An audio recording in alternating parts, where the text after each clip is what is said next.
Hello everyone, this is Tom Fox and I'd like to welcome you to episode 112 of the FCPA Compliance and Ethics Report.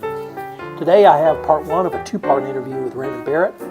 In this episode we talk about the Brazilian corruption scandal involving Petrobras, some issues relating to FCPA enforcement across the globe, and various other matters. The episode comes in at about 21 minutes, and I hope you find it entertaining. And once again, I apologize for the quality of the audio recording. Hello, everyone. This is Tom Fox, and I'd like to welcome you to this episode of the FCPA Compliance and Ethics Report.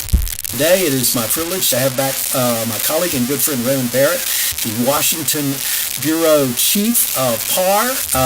Raymond is a connoisseur of the FCPA and lots of other newsworthy items. He's always fun to chat with. He's got a wide variety of interests. He's written on subjects as broad as the FCPA to Dubai. So with that, welcome Raymond on a very, chilly and perhaps rainy and cold day before Thanksgiving. Indeed, Tom, thanks for having me. Raymond, it's always great to catch up with you and kind of get your perspective as a journalist and sitting in the center of the world in Washington, D.C. I know one of the things you did recently was attend the ACI annual FCPA National Conference, which is held just outside of Washington. I did not get to attend this year, so I wanted to see if you could visit with us about just what your impressions might be, the vibe. You've been to, I think, a couple of these, how they may compare to other ones, and just kind of get your thoughts on it. So with that, it's pretty broad. I guess maybe as a first question, it appears that the government, in the form of the Department of Justice and Securities and Exchange Commission, used this particular conference to communicate to either we in the compliance community, you in the journalism community, or others. What might your thoughts be along those lines since you attend several of these? I think, the first thing to note is that this conference is only getting bigger and bigger. As in, all the attendees always point out how maybe 5-10 years ago, the conference was only maybe half the size, but that it's definitely increased. And I've been going now for the last maybe 3 or 4 years, and every year it's getting bigger and bigger. I think the big theme that I came across from both the SEC officials and the DOJ officials was the broadening international scope of enforcement. As in, I was speaking with the SEC, the FCPA chief, Charles Rottenmeier, and he was saying how the number of the referrals from foreign prosecutors and overseas is increasing, and that seems to be an ever-growing part of the whole kind of enforcement strategy. People from the DOJ were also kind of stressing the same thing, talking about the whistleblower program, talking about how the tips came from over 60 countries in the last year, and just focusing a lot on the whole international scope of enforcement, I would say. One of the things, as I mentioned, you attend several of these conferences, primarily in Washington. Is there a different vibe at this conference from the Dow Jones or other conferences you might attend, at least related to FCPA? Well, there is a difference, but I would actually say there's almost a growing convergence in many ways, because if you go to the Dow Jones conference, that's very compliance-based, broader than just the FCPA and anti-corruption. And going back to actually one of the panels there, I believe it was the Leslie Caldwell from the DOJ was saying how they're increasingly using anti-money laundering statutes, the Travel Act, and to pursue FCPA cases. So I think that whole kind of picture of a broader convergence of the compliance, I think is a theme I noticed maybe more this year than in previous years. And I believe there was actually a panel this year that had the former FCPA chief, Chuck DeRoss, on a panel talking about how the potential implications of antitrust and anti-corruption as well, basically. That's a really interesting intersection. I'm not an antitrust expert by any means, but generally, when you have antitrust, you have some sort of cartel or more than one entity getting together to manipulate pricing. And typically in the anti-corruption space, it's one company trying to get one piece of business or something along those lines. So it'd be very interesting to see how the government may use the intersection of those two to further efforts in both of those spheres. What actually is, I think there's actually one case that's out there at the moment that might actually give us some insight into that, especially about the intersection of the two. I thought it was very interesting at the FCPA conference in outside of DC. Of course, there was a lot of talk about the Petrobras probe in Brazil. And kind of ironically, on the same 2 days that the conference was happening here, there was a conference happening in Sao Paulo that a colleague of mine attended. And at this conference, you had chiefs from the CGU in Brazil and from the CADE, which is the antitrust enforcer. So basically, you had officials from those two agencies coming together and talking about how, going forward in the future, the possibility of increased cooperation between the antitrust enforcement in Brazil and the CGU, the kind of federal enforcer of the anti-corruption statute. So I think that's something to always keep an eye on. And I think especially in the light of the whole Petrobras probe, I think we could actually see some solid examples maybe in the next 12 months. Well, we've actually had one FCPA enforcement action that converged with an antitrust action. That was with Bridgestone Firestone, I think about 3 years ago. And there was cartel behavior, but as part of that cartel behavior, they were actually paying bribes to government officials to secure contracts for the cartel.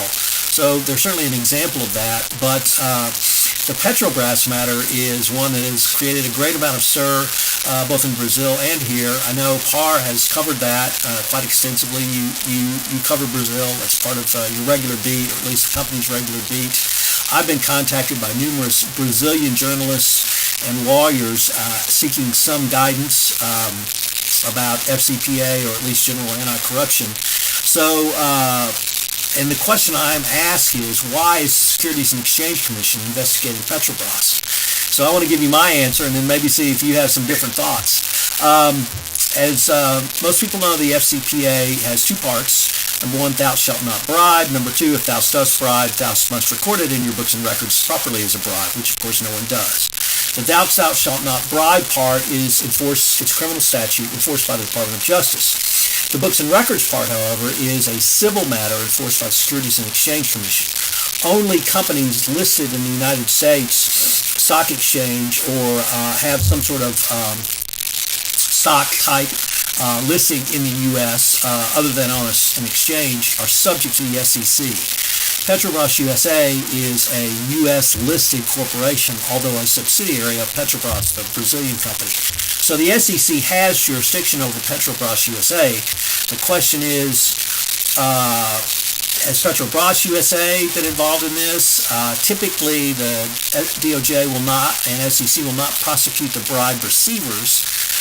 They will prosecute the bribe givers because the FCPA is a supply-side statute.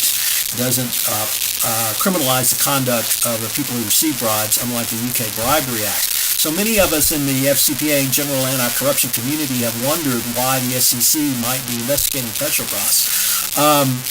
I have struggled with a good answer for that. There may be jurisdiction. Perhaps part of the bribe money went through the United States banking system. Perhaps some emails were stored in cloud storage in the United States. But I really don't, I haven't seen any allegations of bribery against Petrobras USA. So can I put that question to you and ask you, have you seen or heard or even smelled something a little bit different than what I've suggested? Well, I suppose the one thing is that the issue of the Petrobras is highly charged in Brazil, sure. And the fact that the President Dilma Rousseff's past as a former board member means the issue just goes beyond pure compliance and anti-corruption. But it turns out that some of these shareholders in Petrobras felt that their complaints weren't being listened to in Brazil. Then there's an accusation of graft going back many years in this area. And I think it was a case of that actual people in Brazil actively reached out to the SEC to do something that they felt wasn't being done back home in Brazil. So I think it was a case of maybe this outreach from people in Brazil not happy with the situation, and perhaps that forced the hand of the SEC. And then it's fine to turn a blind eye if you know of something that might be happening. But if you actually have, say, contact letters, emails on the record from people saying, we think there's an issue, here's the evidence, I think maybe it forced their hand to a certain extent.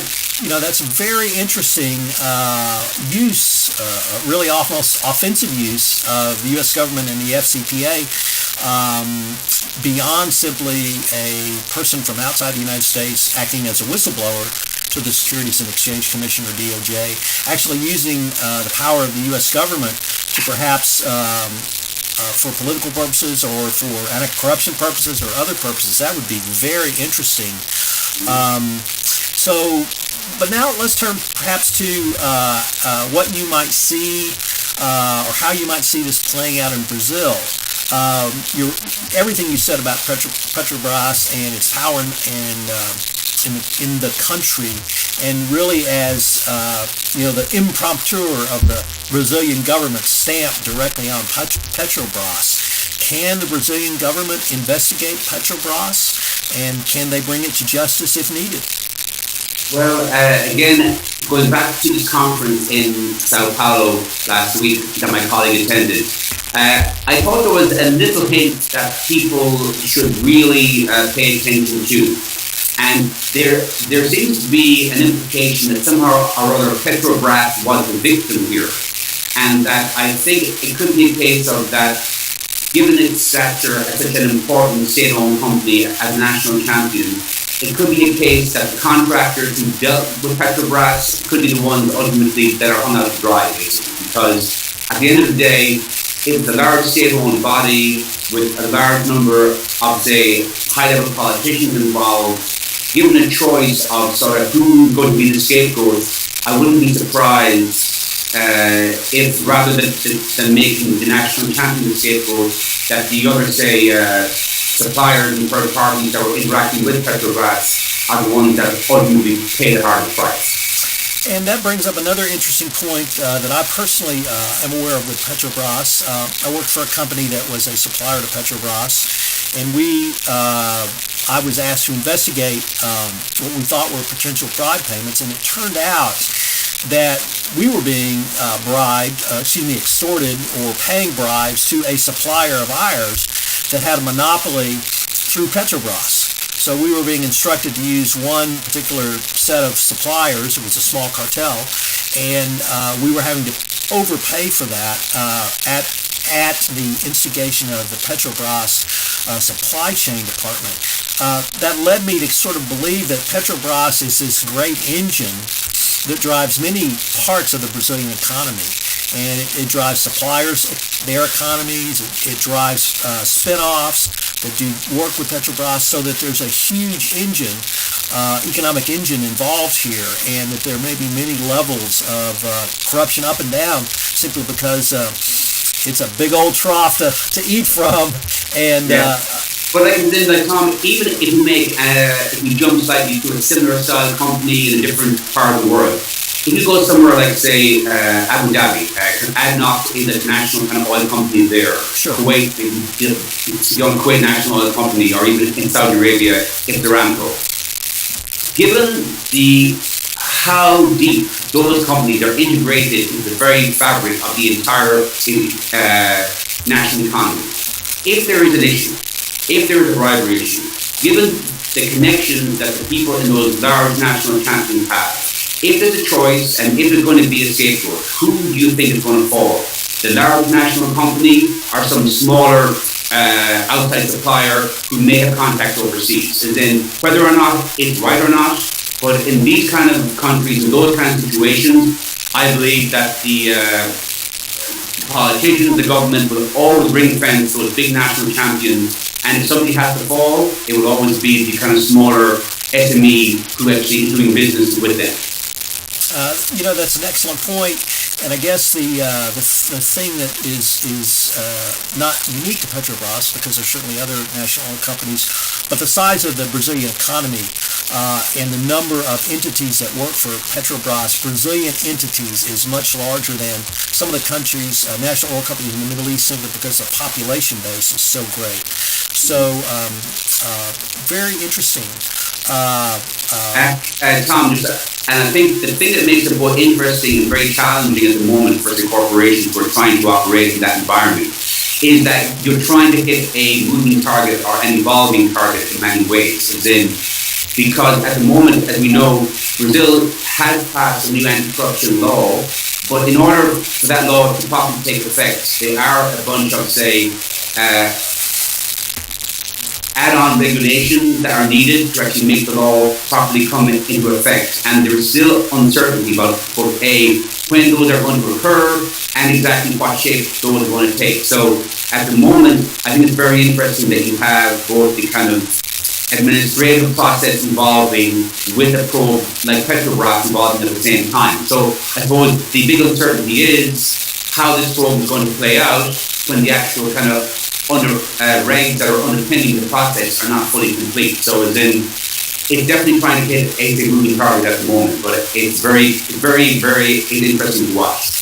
It certainly will bear watching. If I could circle back to the ACI conference, I would say over the past 2.5 months, perhaps 3 months, certainly since Labor Day, we've seen a series of speeches by Department of Justice officials. Leslie Caldwell has spoken several times. Patrick Stokes, the head of the FCPA unit, has spoken at some events as well. This was, I don't want to say an explosion of speaking engagements, because the fall sort of speaking circuit starts after Labor Day, after the summer lull, but it's more speeches than I think we saw last spring. From a journalist perspective, do you read anything into that in terms of communication to the rest of us, or any insights from really your professional perspective? Well, I suppose the thing that some people have mentioned too is that there was quite a similarity in some of the messages and information that was given out at these events. So as in, I think what you can kind of really take on board from that is that if you have sort of high-level officials speaking at various different events and they keep hitting home that same message of international reach, about international cooperation, for example, they talked about the Marabani case in Indonesia, about how they really pushed the fact that there was cooperation and information exchange from France to Switzerland to the UK to the US. That's the message that they're trying to hammer home. And then another thing on that kind of international outreach, they also kind of made a point of stressing that both Indonesia and Colombia sort of launched their own prosecution as well as a fallout from their own FCPA case. So I think if the message is coming all the time, international outreach, international reach, international cooperation, well then I suppose that's what they're trying to kind of sort of use as their message to kind of influence the kind of broader corporate community. You know, that's interesting you heard that message, because I heard a different message. Not to say that what you heard was incorrect, but the message I heard was self-disclose, cooperate extensively, and you'll be, if not rewarded, your penalty will certainly be much lower. And then they cited back to the Alcoa case, which came out in the first week of 2014, but also the Lane Christensen, Smith & Wesson, and the BioRad enforcement actions as sort of proof positive that you can get tangible benefits going forward. No, it's true, and actually that was the message that was also quite popular as well. But I think as a journalist, I have to be a little bit skeptical when the DOJ and the SEC start advocating, come to us with information, basically, because clearly it's in their own interest to do so. So, and I suppose that's the message that's been out there for quite a while. Maybe they're doing a better job now at actually kind of pointing out the actual benefits. I think they've almost compared fines. I believe sort of at the ACI event, they pointed out how one company got a fine of only 10% of the guidelines because of cooperation, whereas they kind of pointed out that I believe Marabani last out on over, I think the figure is at 58% by not self-reporting. But I suppose to me, the DOJ and FCC, that message of the self-reporting is almost like their mantra now at this stage. So as in, I've been heard it a lot, and I've got a feeling that we're going to hear it again. If I could turn to what your impressions might have been from the attendees at the conference. Were you able to visit with any lawyers such as myself or others who attended the conference? Do you have any sense of what the FCPA defense bar's concerns, cares, or other might be from attending the conference? I think sort of the two or three main points that you take away is that I believe that a lot of the people who are really involved in the FCPA matter, I'm guessing a lot of the information that they might hear occasionally from the speeches is some information that they do know already, but maybe it sort of helps them to sort of confirm their kind of belief on where the DOJ is going and the kind of SEC is going. I think one of the issues that seems to come back again and again and again was the kind of importance of somewhere like Brazil and of a large probe in a new jurisdiction with a new law, and that this is something where sort of people have to almost kind of where it's difficult to find that information, and just it's very difficult to kind of hit, as I said before, a moving target. Raymond, unfortunately, it looks like we're nearly at the end of our time. I'd like to visit with you on a much wider variety of topics, so perhaps we could take that up in part 2. Yes, for sure. I'm more than happy to do so. Okay, thanks a lot.